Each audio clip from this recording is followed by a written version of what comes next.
कोई आया था गंगा का लाल बनकर और रह गया अडानी और अंबानी का दलाल बनकर। कि भारतीय जनता पार्टी के पास में अभी भी उतना पैसा है जितना दिखाया है, उससे 10 गुना ज्यादा पैसा एसबीआई के पास में है। एसबीआई ने सिर्फ डेमो दिया है, डेमो। आप बताइए, राम आएंगे तो अंगना सजाएंगे कहने वाली भारतीय जनता पार्टी किसानों के आगे 10-10 इंच की कीलें क्यों उगाड़ रही है? महिलाओं की इज्जत लुटेरे को क्यों बचा रही है? राम आएंगे तो अंगना सजाएंगे कहने वाली पार्टी आज विपक्ष को क्यों खत्म करना चाहती है? ये सारी बात पूछता है भारत। हिटलर के देश में जो लोग थे वो भी हिटलर की भक्ति करने लगे थे। तो ठीक उसी प्रकार अगर ये 24 में गलती से आ गए तो हिटलर से भी ज्यादा बड़ी तानाशाही हो जाएगी। किसान खतरे में है, जवान खतरे में है, और बाबा साहब का संविधान तो खतरे में है ही 2014 के बाद में। नमस्कार, मैं निधि रतन और आप देख रहे हैं नेशनल दस्तक। 24 का लोकसभा का चुनाव नजदीक आ रहा है। पूरे देश भर में मोदी सरकार के खिलाफ प्रदर्शन हो रहा है। आप देखेंगे देश की राजधानी से लेके लखनऊ की बात करें तो तमाम लोग जो हैं वो सड़कों पर हैं। महंगाई, बेरोजगारी, यहाँ तक कि नियुक्ति पत्र के लिए भी सड़कों पर सरकार के खिलाफ प्रदर्शन हो रहा है। इसके साथ साथ स्वतंत्र भारत में हमारी आज़ादी खतरे में, ये चीज़ें भी लगातार बोली जा रही हैं। हमारे साथ हैं खास मेहमान अनुराग ओझा। उन्हीं से जानेंगे कि वाकई में आज़ादी खतरे में, क्या वाकई में लोकतंत्र खतरे में? क्या लगता है आपको कि वाकई में लोकतंत्र खतरे में? मैडम, लोकतंत्र तो खतरे में है ही, पूरा देश खतरे में है। देश का युवा खतरे में है, महिला खतरे में है, किसान खतरे में है, जवान खतरे में है, और बाबा साहब का संविधान तो खतरे में है ही 2014 के बाद में। प्रधानमंत्री नरेंद्र मोदी जी जिस लिए आए थे सत्ता में, अब मुझे लगता है कि वो अपना काम कर चुके हैं। वो आए थे देश को उलट पुलट करने का, उलटने पलटने के लिए। अब उन्होंने अपना काम कर लिया है। अब उनको बोरा बिस्तरा बांध के कह रहे थे ना, हम तो फक्कर फकीर हैं, झोला उठाएंगे और चले जाएंगे। अब उनको झोला उठाकर चले जाना चाहिए। अब देश को मैडम कोई बचा सकता है तो प्रधानमंत्री मोदी जी, सिर्फ इस्तीफा देकर, इस्तीफा दे दे, देश बच जाएगा। वो तो कह रहे हैं कि अब की बार मोदी सरकार वो भी 400 के पार। आप कह रहे हैं कि वो जाने वाले हैं। मैडम, कोई आया था गंगा का लाल बनकर और रह गया अडानी और अंबानी का दलाल बनकर। तो वो आए थे कि देश में बेहतरीन करेंगे, अब की बार तो कह रहे हैं 400 पार करेंगे। अगर वो गलती से सिस्टम में आ जाते हैं तो 400 पार रिफाइंड का रेट हो जाएगा, सरसों का रेट हो जाएगा, गेहूं का रेट, चावल का रेट, चाय पत्ती का रेट 400 पार हो जाएगा। लेकिन प्रधानमंत्री नरेंद्र मोदी जी अगर ये चाहते हैं कि हम 400 पार जाएंगे तो इनकी गलतफहमी। अगर ईवीएम हटा दीजिए तो प्रधानमंत्री नरेंद्र मोदी को अगर 40 सीट मिल जाए तो फिर कहना, मतलब ईवीएम की गड़बड़ी से, ईवीएम की बदौलत ये जीत रहे हैं। आप आरोप लगा रहे हैं कि ईवीएम की गड़बड़ी से वो लोग जीत कर आ रहे हैं। आप देखेंगे इलेक्टोरल बॉन्ड जैसा मुद्दा जो है, पूरा डेटा उन्होंने इलेक्शन कमीशन को दे दिया। देखा होगा कि इलेक्टोरल बोर्ड जैसे मुद्दे को भटकाने के लिए प्रधानमंत्री नरेंद्र मोदी की ईडी और सीबीआई किस प्रकार से केजरीवाल जी को गिरफ्तार कर लेती है। शराब घोटाले में अंदर गए। शराब घोटाला है क्या आप जानते हैं? अंजना दीदी भी आरोप लगाया। आरोप तो कुछ भी लग जाता है, आरोप तो हम आप पे तो अभी कोर्ट डिफाइन करेगा ना। तो मैडम छोड़िए ना उनको। और मैं केजरीवाल जी से तो कहना चाहता हूँ कि आप जेल से ही सरकार चलाइए, जेल से ही सरकार चलेगी। भारतीय जनता पार्टी अगर ये चाह रही है ना कि हम सरकार बना लेंगे, और तो केजरीवाल को ऑफर दे रही है आप हमारी बीजेपी में चले आइए। अगर बीजेपी वो ज्वाइन कर ले अभी आज इसी वक्त, तो ईडी सीबीआई तुरंत कार्यालय को छोड़ देगी, पुलिस प्रशासन तुरंत कार्यालय से दूर हो जाएगा, और जितने भी इनके मंत्रिमंडल वाले गिरफ्तार हैं सबको क्लीन चिट मिल जाएगी। आप इलेक्ट्रल बॉन्ड पे बीजेपी सरकार पर आरोप लगा रहे हैं, जबकि चंदा तो कांग्रेस भी ले रही है। सुनिए, 466 करोड़ रुपया भैया किसने जमा कर दिया एसबीआई के पास? उसका वो कह रहे हैं कि हमको डाटा नहीं पता है कि किसने जमा किया। मैडम, आपने भी खाता खुलवाया होगा 15 लाख के चक्कर में। 500 रुपए के लिए एसबीआई में जाते हैं खाता खुलवाने, राशन कार्ड से विवाह के कार्ड तक सब कुछ लग जाता है। और प्रधानमंत्री नरेंद्र मोदी की पार्टी को 466 करोड़ रुपए का चंदा कहां से आ जाता है? एसबीआई इसका जवाब नहीं दे रहा है। ये मैडम बताइए कि गड़बड़ी है या नहीं है? अब डेटा दिया है वो तो अब आगे प्रोसेस होगा ना। डेटा सुप्रीम कोर्ट ने कहने पर एसबीआई ने सारा डेटा दिया। हो सकता अगर ईमानदार पार्टी नहीं होती, मोदी जी ईमानदार नहीं होते तो डेटा ही नहीं देने देते। आपको यकीन है क्यों पूरा डेटा है? 60 अरब ही आया है, आपको लगता है? 7 अरब का डेटा देना तो एक दिन में थोड़ी डेटा दे सकते हैं। मैम अभी मुझे लगता है जहाँ तक कि भारतीय जनता पार्टी के पास में अभी भी उतना पैसा है जितना दिखाया है, उससे 10 गुना ज्यादा पैसा एसबीआई के पास में है। एसबीआई ने सिर्फ डेमो दिया है, डेमो। क्या आप इसको देखिए, मतलब एसबीआई भी सुप्रीम बिल्कुल मोदी जी को बचा रही है। बिल्कुल बचा रहा है। मैम आपने देखा होगा एसबीआई का जो लोगो होता है, उसके बीच में से मोदी जी तिरछी नजर से देख रहे हैं एसबीआई वाले। है महाराज, अगर गड़बड़ी से भी पूरी गड़बड़ी की तो दिक्कत हो जाएगी। अब मैडम कौन अच्छा खासा जिसका बच्चा खुश है, पत्नी खुश है, बिटिया पढ़ रही है, बाबूजी वृद्धाश्रम में खेल रहे हैं, तो वही होगा ना। मतलब तमाम एजेंसियां डरी हुई बिल्कुल। राहुल गांधी जी ने जिस प्रकार शक्तियों का नाम महाराष्ट्र में लिया, प्रधानमंत्री नरेंद्र मोदी जी के पास में कई शक्तियां हैं, जैसे ईडी जैसी शक्ति, सीबीआई जैसी शक्ति, एसबीआई जैसी शक्ति और पत्रकार जैसी शक्तियां। इतनी शक्तियां होने के बावजूद भी प्रधानमंत्री नरेंद्र मोदी जी इस देश पर हुकूमत कर रहे हैं। मैडम, रावण के पास भी शक्तियां थी और रावण ने राम से युद्ध कर लिया। सबको समझता था ना वैसे ही, जैसे आज मोदी जी सबको वैसा ही समझ रहे हैं। जब ठुमक चलत रामचंद्र बाजे तो पैजनिया, और जब ढमक चलत रामचंद्र हिले लंकनिया, तो जिस दिन विपक्ष धमाकेदार चलने लगा ना, उस दिन भारतीय जनता पार्टी और भाजपा का प्रयोगशाला पूरा ध्वस्त हो जाएगा। कंस को भी बहुत अहंकार था, उसके पास भी बहुत दिव्य शक्तियां थी। क्या हुआ? कृष्ण का जन्म कहां हुआ था? जेल के अंदर। और आज कहां से कृष्ण, कहां से केजरीवाल जेल में पहुंच गया है। अंत साहब का भी होगा। अच्छा, वो मैडम सुनिए, केजरीवाल जी के पास में भी ऐसे केजरीवाल जी अपने आप को कहते हैं मैं भगत सिंह को मानता हूँ, मैं डॉक्टर अम्बेडकर को मानता हूँ, तो तो वो जेल से क्यों डर रहे हैं? जेल से वो, उनको कानून पे भरोसा नहीं है, संविधान पे भरोसा नहीं है। मैडम, मैंने आपको क्या बताया कि शक्तियां जो हैं उस साहब के हाथ में है। भंवर जब भी डुबोएगा उभारा दे के मारेगा, सुनो ये मछलियों तुमको वो चारा दे के मारेगा। गलत फहमी है कि अच्छे दिन भी आएंगे, बड़ा खतरनाक दुश्मन है, सहारा दे के मारेगा। तो ये प्रधानमंत्री नरेंद्र मोदी जी भले ही कह दें कि हाँ सब कुछ आजाद है, लेकिन कहीं ना कहीं प्रधानमंत्री नरेंद्र मोदी के तथाकथित इशारों पर ही काम होता है। लगता है आपको कांग्रेस ने पूरा अच्छा खासा पैसा दिया ये सब बोलने के लिए? देख लें मैडम, कहीं कांग्रेस का बिल्ला उल्ला तो नहीं लगा है, आप देख लिए हैं। किस लिए आप कह रही हैं कांग्रेसी? देखिए, देश की आवाज उठाना। आपने टीका लगाया, भगवा झंडा पहना, फिर भी मोदी सरकार से आपकी दुश्मनी। सरकार से सवाल पूछना, अगर कांग्रेस ज्वाइन करना है तो मैं इसे एक्सेप्ट करता हूँ। सरकार से सवाल मैं पूछूंगा, चाहे आप मुझे कांग्रेसी कहें या आम आदमी पार्टी का कहें या किसी भी पार्टी का कहें, सरकार से साफ तो सवाल मैं पूछूंगा। आप लोग सरकार से सवाल नहीं पूछते हैं, सरकार का चढ़ चमुकम करते हैं कि आप लोगों ने बीजेपी ज्वाइन कर लिया है। मतलब मीडिया पे आप बड़ा आरोप लगा। मीडिया कौन है?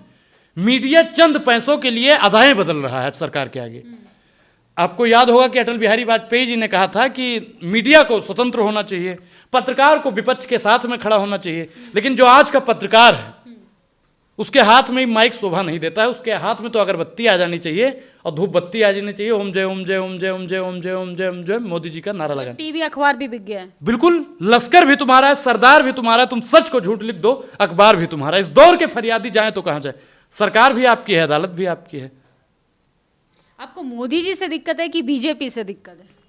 मुझे मैडम बीजेपी की नीतियों से दिक्कत है, मुझे किसी व्यक्ति विशेष से दिक्कत नहीं है। प्रधानमंत्री नरेंद्र मोदी जी से मेरी कोई दुश्मनी नहीं है। कल प्रधानमंत्री नरेंद्र मोदी जी बदल जाएंगे, कोई दूसरा सिस्टम पे बैठेगा, जो सिस्टम पे बैठेगा अनुराग ओझा उनसे भी सवाल करेगा। चाहे आप बैठ जाएं, राहुल गांधी जी बैठ जाएं, सवाल तो अनुराग ओझा पूछेगा। आप कट्टर हिंदू, आपको तो खुश होना चाहिए कि अयोध्या मंदिर बना के दे दिया, काशी कॉरिडोर बना दिया। मैं आपकी जानकारी के लिए बता दूं, मैं सनातनी ब्राह्मण हूं। हिंदू एक मुगलिया शब्द है, जो वो लोग मुगल लोग थे उस सा को हा कहते थे, उन्होंने हिंदू नाम दिया। तो मैं सनातनी ब्राह्मण हूं। और आपने बात की मंदिर और काशी कॉरिडोर की, आप बताइए, राम आएंगे तो अंगना सजाएंगे कहने वाली भारतीय जनता पार्टी किसानों के आगे 10-10 इंच की कीलें क्यों उगाड़ रही है? राम आएंगे तो अंगना सजाएंगे कहने वाली महिलाओं की इज्जत लुटेरे को क्यों बचा रही है? राम आएंगे तो अंगना सजाएंगे कहने वाली पार्टी आज क्यों इलेक्ट्रोल बोर्ड का इतना चंदा अपने पास रख रही है? राम आएंगे तो अंगना सजाएंगे कहने वाली पार्टी कांग्रेस पार्टी का तमाम खातों को क्यों सीज कर रही है? राम आएंगे तो अंगना सजाएंगे कहने वाली पार्टी आज विपक्ष को क्यों खत्म करना चाहती है? ये सारी बात पूछता है भारत।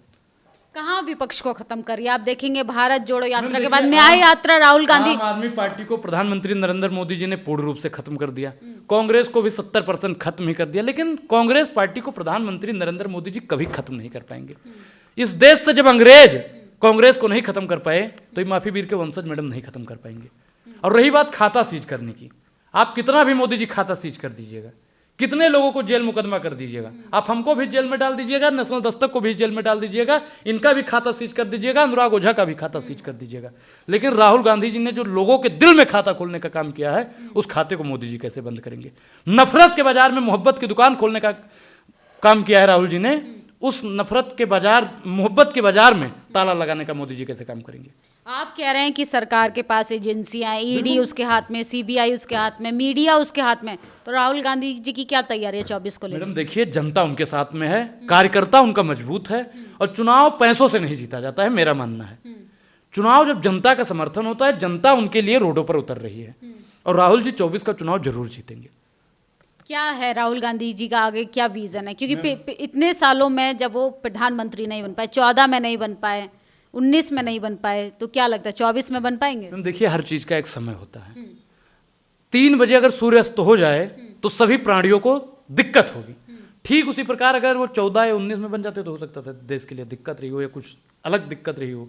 उन्होंने जनता का दिल 24 में इस प्रकार से जीता है। उन्होंने, उनका मैनिफेस्टो आप देख लीजिए, किसानों की आमदनी दुगनी करने की बात कर रहे हैं, कर्जा माफी की बात कर रहे हैं, महिलाओं को 1 लाख रुपया सालाना देने की बात कर रहे हैं, छात्रों के जो टैक्स लगा है उनके शिक्षा पर उसको भी माफ करने की बात कर रहे हैं। कैसे भरोसा करे कांग्रेस का, क्योंकि आप देखेंगे लगातार अभी केंद्र सरकार पे आरोप लगता है कि उसने जुमले दिए, हो सकता है ये भी जुमला हो कांग्रेस का। कांग्रेस पार्टी ने जिन मुद्दों पर बात की है उन मुद्दों को उसने पूरा करने का बात किया है। आप हिमाचल चले जाइए, कर्नाटक चले जाइए, राजस्थान में जब तक उनकी सरकार थी आपने देखा ही होगा, जहां जहां कांग्रेस जीतती है वहां ईमानदारी का पाठ पढ़ाने लगते हैं, जहां जहां बीजेपी जीतती है वहां ईवीएम को दोष ठहराने लगते हैं। देखिए मैम, किसी ने लिखा था कि मलाल है मगर इतना मलाल थोड़ी है, ये आंख रोने की शिद्दत से लाल थोड़ी है। मजा तो तब है कि हम हार कर भी हंसते रहें, हमेशा जीत जाना ही कमाल थोड़ी है। हम लोग हार जाते हैं तब भी कहते हैं कि ठीक है। हम लोग हमेशा दृढ़ संकल्प के साथ में चुनावी मुद्दों के साथ में हमेशा चुनावी मैदान में रहते हैं। लेकिन ईवीएम में मैडम धांधली होती है, ये आप मानिए। ये माइक है, ये भी हैक हो सकता है। लेकिन इलेक्शन कमीशन ने खुद कहा है कि ईवीएम में कोई गड़बड़ी नहीं है, ये तो मुद्दा बनाया जा रहा है। अभी आपने देखा होगा, मेयर चुनाव हुआ था चंडीगढ़ में, बैलेट पेपर से हो रहा था। अगर सीसीटीवी कैमरा ना लगा होता तो धांधली ना आपके सामने आती, ना अनुराग ओझा के सामने आती, ना देश की जनता के सामने आती। अब आप बताइए ईवीएम में कितनी बड़ी। और एक तो अभी जो इसको चुनाव आयोग बनाया गया है जिसको, वो तो राष्ट्रपिता महात्मा गांधी को क्या कह रहा है दुनिया जानती है। उसका एक वीडियो भी वायरल होता है, राष्ट्रपति कह रहा है राष्ट्रपिता को। अब बताइए ऐसे जाहिल लोगों को जब सिस्टम में बैठा दिया जाएगा तो सिस्टम को किस प्रकार से हैंग किया जाएगा ये दुनिया जानती है। आप पूरे जमीनी स्तर पर घूम रहे हैं, लोगों की क्या वाकई में तकलीफें हैं इस सरकार से या वाकई में परेशान है? मैडम देखिए, आप एक पत्रकार हैं और आपसे बेहतर शायद मैं नहीं बता सकता हूं। आप लोग भी जमीन पर उतरिए और देखिए, गरीब परेशान है। 5 किलो राशन से मैडम काम नहीं होता है। युवा रोजगार के लिए परेशान है। आप बताइए हमारे उत्तर प्रदेश में किस प्रकार से पेपर लीक हो रहा है। इतना तो मैडम लव लेटर भी लीक नहीं होता है, इतना तो 3 साल के बच्चों का डायपर भी लीक नहीं होता है जितना उत्तर प्रदेश में पेपर लीक होने की मनसा चल रही है। आपने देखा होगा उत्तर प्रदेश में 12वीं का पेपर लीक हो जाता है। जिस देश का प्रधानमंत्री और जिस राज्य का मुख्यमंत्री भीख होता है, उस देश का और उस राज्य का पेपर लीक होता है। और हम तो मैडम लास्ट में यही कहना चाहेंगे कि आप मोदी जी की तरह हमको लूट लीजिए, हम आपके पीछे अंधभक्त की तरह बर्बाद ना हो जाए तो कहना। क्या कहेंगे, 24 का चुनाव नज़दीक है, जनता को क्या कहना चाहेंगे? क्योंकि तमाम तरीके की खबरें आती हैं कि लोग परेशान होकर सड़कों पर धरना प्रदर्शन कर रहे हैं। मैडम देखिए, मैं पिछले 2 साल से लगातार जनता को समझाने का काम कर रहा हूँ। अब आपके पास 27 से 28 दिन बचा है। अब आपको खुद समझना पड़ेगा कि आपको करना क्या है। जो कहे कि आपके बच्चों के लिए शिक्षा मुक्त करेंगे, सरकार उसको की बनाओ। जो कहे कि बिजली माफ करेंगे, पानी माफ करेंगे, महिलाओं की इज्जत आबरू को सुरक्षित करेंगे, वोट उसको दो। भाजपा को वोट देने का मतलब है आप भैंस मुझे मार। अगर भाजपा को वोट देते हैं तो आपके बच्चों के भविष्य को गर्क में ढकेल दिया जाएगा और इसका जिम्मेदार आप स्वयं होंगे। देश को बर्बाद करने में जितना हाथ मीडिया का है उतना ही हाथ जनता की भी अब कहीं ना कहीं हो रहा है, क्योंकि जनता समझ नहीं रही है। वो तानाशाही पे तानाशाही करता जा रहा है। मैडम आपको याद होगा हिटलर था, हिटलर के देश में जो लोग थे वो भी हिटलर की भक्ति करने लगे थे और बाद में क्या हुआ, जर्मनी भी बर्बाद हो गया और हिटलर को अपने परिवार के साथ में दाह संस्कार करना पड़ा। तो ठीक उसी प्रकार अगर ये 24 में गलती से आ गए तो हिटलर से भी ज़्यादा बड़ी तानाशाही हो जाएगी और देश की जनता को, देश की आवाम को लेकर डूब जाएंगे मोदी जी। तो बहुत बहुत शुक्रिया हमसे बातचीत करने। शुक्रिया। तो ये थे अनुराग ओझा, इन्होंने तमाम मुद्दों पर बात की और ये कह रहे हैं टीवी अखबार का जो भरोसा जनता के बीच में होना चाहिए वो पूरे तरीके से ख़त्म हो गया है। पत्रकार होने के नाते मुझे भी शर्मिंदगी लगती है कि पत्रकारिता का जो स्तर होना चाहिए वर्तमान समय में वो कहीं ना कहीं अपना विश्वास खोता जा रहा है। हमारी बातचीत पे आपकी क्या प्रतिक्रिया कमेंट बॉक्स में ज़रूर बताइएगा। और 24 में किसकी सरकार बनेगी, आपके लिए धर्म का मुद्दा ज़्यादा ज़रूरी है कि रोटी रोजगार का? अपनी प्रतिक्रिया ज़रूर दीजिए। नेशनल दस्तक की आपसे गुजारिश है कि अगर इसको बचाना चाहते हैं तो नेशनल दस्तक को सब्सक्राइब करने के लिए रेड कलर के सब्सक्राइब बटन को दबाएं, फिर बेल आइकन की घंटी दबाएं। नेशनल दस्तक को बचाने के लिए बहुत जरूरी है कि हर खबर को शेयर करें, लाइक करें, कमेंट जरूर करें।